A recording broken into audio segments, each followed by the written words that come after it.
And welcome to another Cardinals Nest, where we talk St. Mary's University athletics. I'm Dean Beckman, the faculty athletics representative. My co-host, as always, is Donny Nadeau, our sports information director. And we have several weeks to catch up on. We have a lot to talk about. We've got our men's hockey coach as our guest in a little bit. That's Ryan Egan. He'll be here to talk about some of the recent activities of the men's hockey team.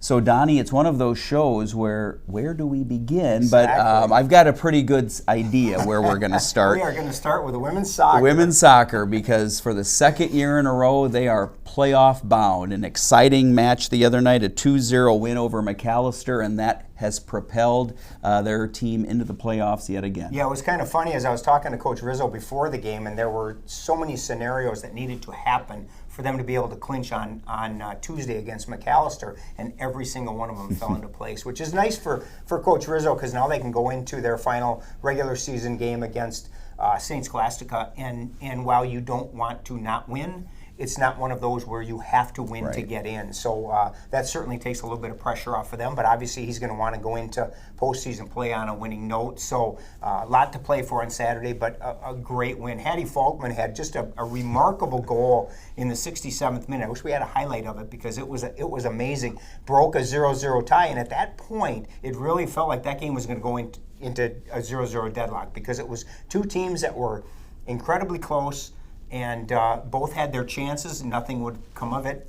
Hattie took care of that with a goal, and then Dakota Leonard added a second goal. And it was funny because it was right after Coach Rizzo said Dakota score on one of these, and sure enough, she goes ahead and does, gives them a 2-0 win. Then Hamlin, who we had beaten on Saturday 2-0, was our best friend, because they knocked off Gustavus 1-0, and that was the push that we needed. We needed Gustavus to lose and us to win on Tuesday, for us to get in on Tuesday. So it was a great win. Great win all the way around. Yep. Thank you, Hamlin. And it's going back to Falkman's goal, maybe an early nominee for Play of the Year, perhaps? Absolutely. It certainly could be. It was a great goal, and it really couldn't have come at a better time for this team. And they're playing extremely well right now. They've got 10 wins on the year, 10-5-2. And if you think about it, if you think way back 6 games into the season, they were 2-4. Mm-hmm. And now they're 10-5-2. So they've gone 8-1-2 in their last 11 games, which is a remarkable turnaround, and I think it just shows stay with the plan. And I know I overheard Coach Rizzo say that to his team afterwards. He's like, 2-6, people were probably writing us off a little bit, and here we are. We're going to play next week, and so give them a lot of credit. Hattie has really come on of late as an offensive spark, as has Brooklyn McKinney and Dakota Leonard. Mm-hmm. Dakota had 4 assists going into a couple games ago, and now has gotten a couple goals. So she's really stepping up. And then when you've got Alexis Wynn in goal and her sub 1.0 goals against average and an 850 save percentage. The funny thing is she's at 0.93 as a goals against, and I'm sure that Coach Egan is just drooling about having AJ or Matt have a 0.93 goals against average, but she's third in the conference. That's how good the goaltending is in the conference this year. In that there are some outstanding goalies, and I think that's why so many games in our conference schedule have been 1-0 games or 0-0 games, just because the goaltending in the conference is so good this year. Mm-hmm. And it's rare going into your final game of the season that you're not still battling for a playoff spot. Yeah, it's kind of nice. And the funny thing is this is the second year in a row that we'll go into Scholastica, last game of the season, already having locked up a playoff spot. Last year we still had a chance to win the regular season title, and we lost to the Saints 2-1. But turned around and did beat them in penalty kicks in the playoffs. So we got the win when we needed it, and that was in the postseason. Yeah. So we'll talk more about playoff soccer on next week's Cardinals Nest. Donnie, men's soccer struggling in their last several games, now 3-10-3 overall. And again, it's kind of been an offensive drought for the men's team. Yeah, and we've talked about that on several shows, and just it's they need to get more offense. They need to generate more offense. The unfortunate part of last Saturday's game against Hamlin is they generated offense, scoring 2 goals and still came out short 3-2. It was one of those games where we came out quick, scored really fast, 7 minutes into the game, grabbed a 1-0 lead on a goal by Garrett Jackson, and then about 15 minutes later, we gave up back-to-back goals in a 3-minute span, and that's tough. And I talked to Coach Bowers about that. You know, if you look at a lot of teams that have been struggling the way St. Mary's has, all of a sudden you're down 2-1. It easily could have thrown in the towel and just said, that's it, we're done. And it could have been a 4, 5, 6-1 game. But they battled back. They pulled it even at 2-2, and unfortunately gave up a late goal to the Pipers and came out on the short end of a 3-2 game. But you know, that's I think it's a good sign for this team in that they aren't giving up and they're battling and they'll continue to battle. And I know they'll go into Scholastica and if nothing else, hey, let's close the season on a high note and get ready for next year. And then right now, that's really all they can do is start focusing on what can happen next year. You've got Daniel Sessler back in goal, right, and the man has just been a brick wall in there for this team. And you know, with him back, that's a great way to start. But they do have to find some people that can put the ball in the net, because you're not going to win in this conference. You're not going to win if you can't score goals. Well, another team that's playing very young, and by young I mean a lot of freshmen and sophomores, that's the volleyball team, right? They're 9-16. They're going to be closing out their season here at the end of October. But we've seen a lot of great matches and a lot of great things from the volleyball team, and not a lot of graduating seniors. So so most of these faces will be back. Yeah, and that's, you know, when you look at, you say you've got a lot of young faces. Well, you know what? We've got a new coach too. Yeah. And you know, it doesn't mean that Coach Zitzo gets a pass on the year, but you know, it's a learning experience for everybody. And I'm sure that she's learned a lot this year, especially about our conference and what it takes to be successful. But man, she's got some talented people that will be coming back. And you know, on top of that list is Abby Stiegler. Yeah. She's been,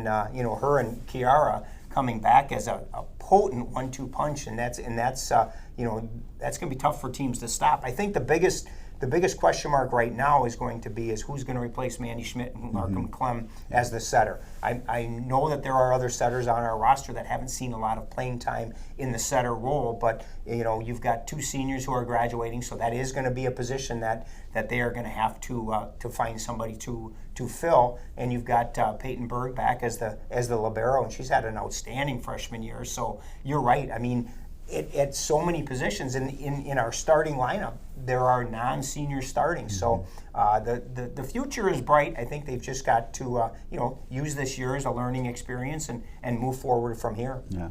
As we move on to cross country, the whole season kind of comes down to this upcoming weekend, right? The conference championships. Yeah, we've talked about this. We talk about it every year too. Is the whole cross-country season really boils down to 2 weekends. This weekend, they head to Highland Park for the MIUC Championships, and then in 2 weeks, they'll go back to Northfield and compete in the NCAA Regionals. So this is what it's all about. This is what they've been training for, and I'm really excited to see what Grant and Schneider can do this weekend, because my prediction is that he's going to make some serious noise. Yeah. We've run against a number of conference teams in the invitationals that we've taken part in so far, but this is it. Like you said, this is what they've been building for, and I just think that he's proven that he's one of the top runners in our conference, and with, you know, when you've got to leave it all out there because this is what it's all about, I really think that he's going to do some special things. And I'm not trying to jinx you, Grant,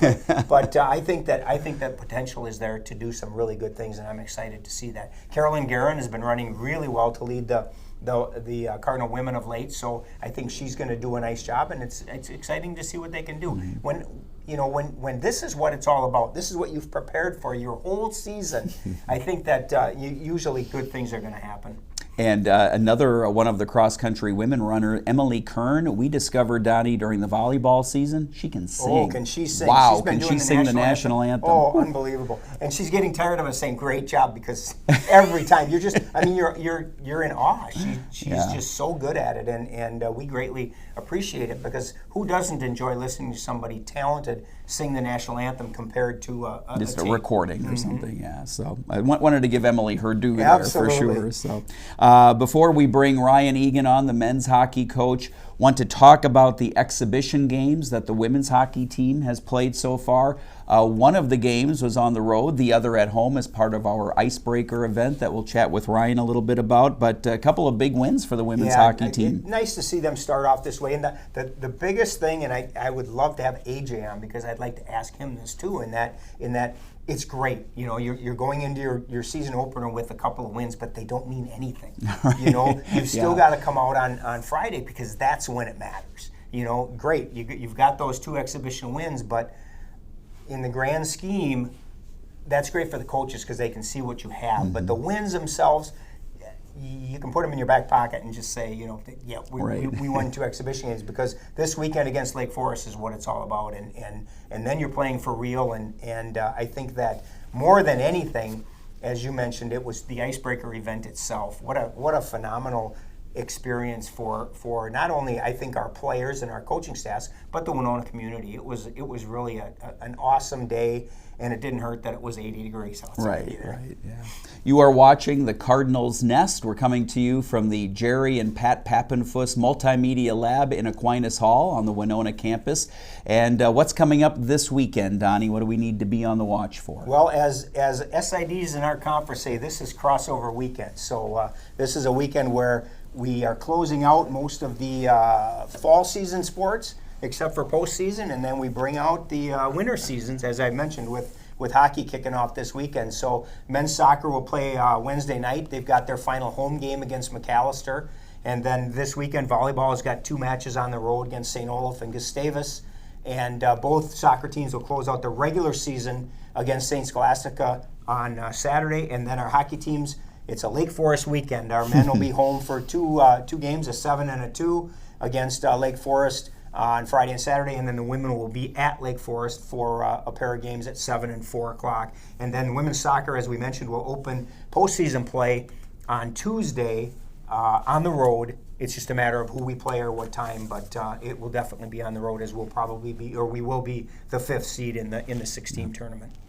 All right, so busy times here at St. Mary's Athletics as the fall seasons are winding down and the winter seasons are just starting. And here's one of our coaches now, just starting the winter season, Ryan Egan, our men's hockey coach. Thanks for joining us, Ryan. And you are fresh off of a retreat, but it wasn't a silent retreat, was it? No, far from it. But a retreat it was. Talk a little bit. It's been, you know, we talk about this weekend as you're starting, but you guys have been really busy. You know, and it starts with the Brian McCarthy Leadership Retreat. Talk a little bit about how that began and really what the guys got out of that. Well, it began a while ago. Just about a year ago, we had Brian McCarthy had passed away. And then about 4 or 5 months after that, I had a group of alums reach out to me and want to talk about what was the best way that they could, 1, support the program, and 2, honor Brian. And there was some conversations back and forth with myself and with the university, and ultimately they thought this retreat was the one thing that they thought was going to honor Brian the most, and like I said, support the program. So that's how it started. It turned into an unbelievable weekend for the program and for, I think, the alumni, and I think for Brian's family and for our athletes. We started with a luncheon, which there was roughly 65 people at the luncheon, and it gave an opportunity for those alums that wanted to talk about Brian and give a message to our team in regards to why Brian was the teammate he was and why he was the person that he was, and how that related, and the message that our guys could take from his life. I thought it was an amazing experience for our guys. It was an amazing experience for me, and it was a great way for those alums to come back and the family to come back and have a conversation about Brian. You know, the men's hockey program generates so much alumni interest. I know that you're meeting with alumni all of the time, hearing from alumni. I know you were at our recent benefactors dinner.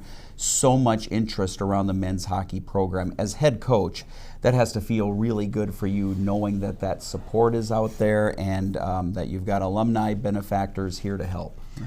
Well, I think, and I've said this many times, but I'm continually humbled by the support that we give, or that we get. You're right. I'm talking to alums all the time, and I'd like to think that that's something that happens everywhere, but I don't think that it is. I think it's unique to this place. in the experiences that our alumni have had here at St. Mary's. And just, again, humbled by the support we get and how much they want to support the athletes and be a part of our future successes. So it's been a humbling piece to me being in the role that I'm in here at St. Mary's. You know, we talk about the retreat, and I know I've talked to several hockey players, and they said that dinner was really probably one of the most inspirational parts of the weekend. But then you turn around and you go down Alaska and you host the Skate for Logan, and that was something that I think is near and dear to your heart, being being from the La Crosse area. Talk a little bit about what you guys did there and what inspired that piece of this weekend. Well, I think I'll start with the Logan event, the Skate for Logan. I think that was something that when we started talking about the retreat is what were going to be the pieces, what was going to make up that retreat, right? And there's being true to who we are here at St. Mary's, there needed to be a service piece. And it was how can we be of service to someone else? And that piece was easy. The Kelm family, they're friends of my families. My kids are friends with their kids. The dad coaches my kids. So when that came about and we had the opportunity to provide that option for people to give money for Logan and in the future challenges he has coming up, it was easy. Great event. We had a few hundred people show up to skate with our guys. And we raised, I don't know the dollar amount, but I know we raised, I hope, a good amount of money to help the family moving forward. The event itself, we've really spent the last couple of years avoiding each other, right? Through COVID and different things, and there were times in our seasons where we were skating 8 players at a time, and I think it just was needed for us to spend those 3 days together and really focus on the relationship piece. And some of it may have been a little uncomfortable for guys, but I think it was needed. And then we got to spend a lot of time together just having fun. We went bowling. We had the Skate for Logan, which I think the guys had a great time. We also practiced while we were there, and we practiced on a smaller sheet of ice than what we skate on, and I think that was beneficial for us as well. So just a lot of pieces and that I think are going to benefit us moving forward. And you know what? You've got 2 games this weekend, and you're still not done with the preseason, because on Thursday you will be entertaining our 63, 64, 64, 65 men's hockey teams who are conference champions. Talk a little bit about that.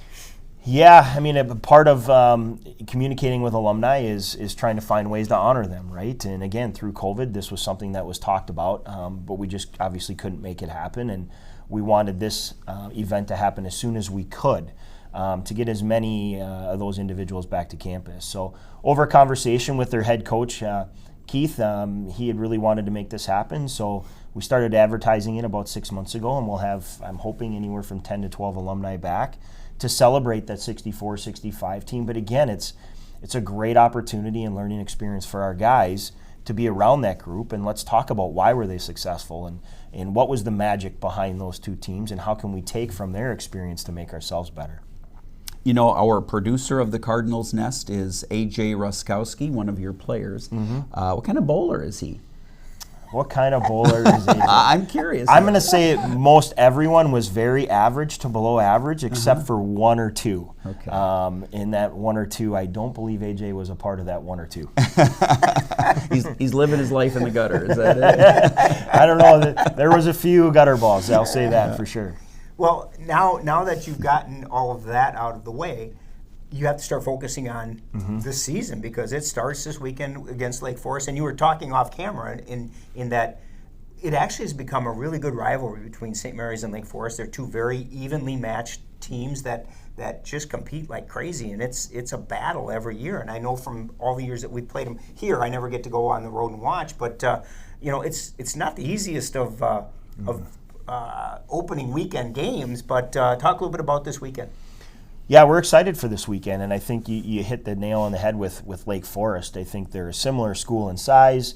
The private institution like us, so there's a lot of similarities between the 2 universities, which makes it very competitive on that front. But on the hockey side, it's going to be a great weekend. I think last weekend we were in their building and we lost in 3-on-3 overtime one night, and they beat us the next night.